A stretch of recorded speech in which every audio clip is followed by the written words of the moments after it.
আসসালামু আলাইকুম রহমতুল্লাহ। আলহামদুলিল্লাহ, আলহামদুলিল্লাহি ওয়াহদা ওয়াসসালাতু ওয়াসসালামু আলা নাবিয়্যা বাদা। জি শায়েখ, আপনি বাকি অংশটাও কন্টিনিউ করুন। জাযাকাল্লাহু খাইর। দ্বিতীয় পর্ব ইনশাআল্লাহ। আসসালামু আলাইকুম। জি, আলহামদুলিল্লাহ। প্রিয় দর্শক শ্রোতা, আমরা হয়তো যান্ত্রিক জটিলতা বা নেটওয়ার্ক প্রবলেমের কারণে আমাদের একটু বিঘ্নতা ঘটেছিল। তো প্রিয় দর্শক শ্রোতা, আমরা ওইটাই বলতে চাচ্ছিলাম যে আল্লাহ সুবহানাহু ওয়া তাআলা যে ঘোষণা করেছেন, ফাবিআইয়ি আলাই রাব্বিকুমা তুকাজ্জিবান, তোমরা উভয় কোন কোন নিয়ামত অস্বীকার করবে। আল্লাহ সুবহানাহু ওয়া তাআলা যে নিয়ামত দিয়েছেন, তো এই যে ইসলামী শিক্ষা, এখন এই বয়সে এসে শিক্ষা বা অনলাইনে আমরা যে শিক্ষার একটা সুযোগ পেয়েছি, আমরা যদি চেষ্টা করি নিয়মিত আমাদের এই প্রোগ্রামগুলিতে অংশগ্রহণ করি, অথবা আমাদের জানার প্রশ্ন পর্ব যদি আমরা প্রয়োজন মনে করি। আমি ছাত্র মাত্র, কারণ আমরা এখনো যেখানে আল্লাহ সুবহানাহু ওয়া তাআলা জ্ঞান বিতরণ করেন, তো সেখান থেকে ধার করা বিদ্যা সামান্য একটু আল্লাহ সুবহানাহু ওয়া তাআলা দান করেছেন, আলহামদুলিল্লাহ। আমি এখনো ওই রকম উচ্চ শিক্ষিত পণ্ডিত এবং অধিক জ্ঞান সম্পন্ন ব্যক্তি হতে পারিনি। অতএব যতটুকু আল্লাহ সুবহানাহু ওয়া তাআলা দিয়েছেন সেই নিয়ে আমাদের শুকরিয়া আদায় করে অতটুকু বলবো। আমরা আমাদের সাধ্য অনুযায়ী আমরা চেষ্টা করব।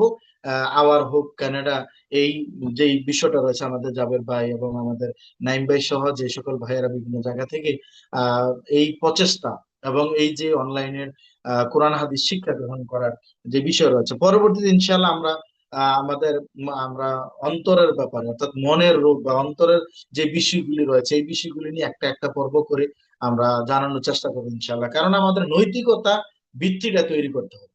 আমরা যদি নৈতিকতার ভিত্তি তৈরি করতে না পারি, মনে রাখতে হবে যে আমরা ক্ষতিগ্রস্ত হয়ে যাবো। সুতরাং আমরা যে সঙ্গীতটা বলতে চাচ্ছিলাম, অনেকে ভাবি যে এটা শুধু সঙ্গীত না, ওইটাই কোরআনের আয়াতটা, যে তোমরা আল্লাহর কোন কোন নিয়ামত করবে অস্বীকার, এটাই হলো ফাবিআইয়ি আলাই রাব্বিকুমা তুকাজ্জিবান।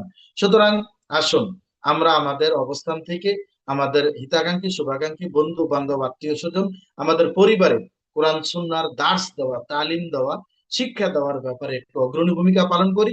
দুনিয়াকে যেভাবে প্রাধান্য দিয়েছি, আমার সন্তানকে ভালো থাকবে, ভালো খাবে, এই চিন্তা করার আগে, আমার সন্তান ভালো রেজাল্ট করার আগে, আমার ছেলে ভালো মেধাবী মানুষ বানাতে হলে আমাকে কোরআন হাদিসের বিকল্প নেই। সুতরাং ভালো মানুষ আগে বানান, ভালো রেজাল্ট করার আগে ভালো মানুষ বানান। কারণ ওই যে ইতিপূর্বে বললাম যে সচিব, আর কি ভালো মানুষ বানাবে? আর উচ্চ শিক্ষা কি দিবেন? ডক্টর, প্রফেসর, অথচ তার মায়ের পাশে থাকতে পারেনি, মৃত্যুর পরও লাশে পচন ধরেছে, পোকা ধরেছে, খবর নেই। তাহলে এমন শিক্ষা কোনো প্রয়োজন নেই, এমন বিদ্যার প্রয়োজন নেই। আল্লাহ সুবহানাহু ওয়া তাআলা যেই বাবা মার কথা ঘোষণা করেছেন, তার ইবাদতের পরপরই বাবা মার প্রতি ইহসান করার কথা, বাবা মার কথা যেখানে নবী সাল্লাল্লাহু আলাইহি সাল্লাম বারবার বলেছেন। এমনকি আল্লাহ নবীকে বলা হয়েছিল যে আমার মা অমুসলিম, মুশরিকা, আমি কি বাবা মার সাথে ভালো আচরণ করবো? নবী সাল্লাল্লাহু আলাইহি সাল্লাম বলছেন, অবশ্যই তোমার বাবা মার সাথে ভালো আচরণ করবে, মায়ের সাথে কল্যাণের সাথে কথা বলবে। মাথা ঝাঁকুনি দিয়ে চোখ রাঙিয়ে কথা বলা যাবে না। আর সেই বাবা মা মরে থাকবে, এটা কি করে হতে পারে? এই বিদ্যা অর্জন করার কোনো প্রয়োজন নেই। সুতরাং সুশিক্ষার দিকে, কল্যাণের শিক্ষা যদি আমরা পেতে চাই, নৈতিকতার পরিপূর্ণ, আদর্শে পরিপূর্ণ আলোকিত মানুষ হতে হলে ইসলামী শিক্ষার দিকে আমরা ফিরে আসি, তথা কোরআন ও সুন্নাহর দিকে ফিরে আসি।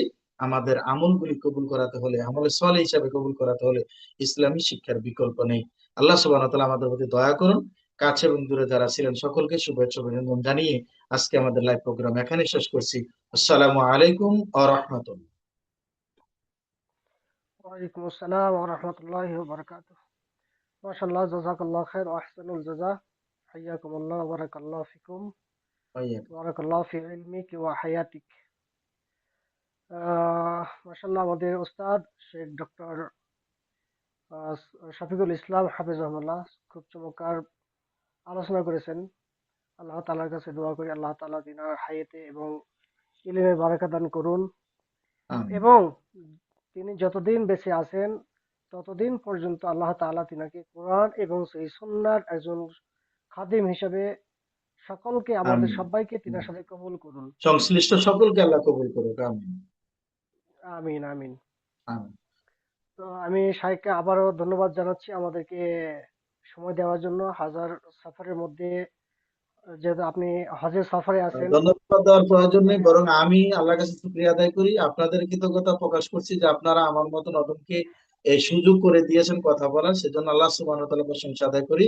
আর রাসূল সাল্লাল্লাহু আলাইহি ওয়াসাল্লাম বলছেন, লাম ইয়াশকুরিল্লাহ মান লাম ইয়াশকুরিন নাস, যে মানুষের প্রতি দয়া করে না সে আল্লাহ, যে মানুষের শুকরিয়া আদায় করে না সে আল্লাহর শুকরিয়া আদায় করে না। সুতরাং আপনারা যারা জি। এই পরিশ্রম করছেন অনলাইনে, আল্লাহ সুবহানাহু ওয়া তাআলা আপনাদেরকে দুনিয়া এবং আখিরাতে কল্যাণ দান করুক। আবারও কথা হবে আমিন ইনশাআল্লাহ। আমিন। আসসালামু আলাইকুম ওয়া রাহমাতুল্লাহ। ওয়ালাইকুম আসসালাম ওয়া রাহমাতুল্লাহ। ইনশাআল্লাহ উস্তাদ, আমি কন্টাক্ট করবো ইনশাআল্লাহ আপনার সঙ্গে। সুবহানাক আল্লাহুম্মা বিহামদিক আশহাদু আল্লা ইলাহা ইল্লা আনতা আস্তাগফিরুকা ওয়া আতুবু ইলাইক। আসসালামু আলাইকুম ওয়া রাহমাতুল্লাহ।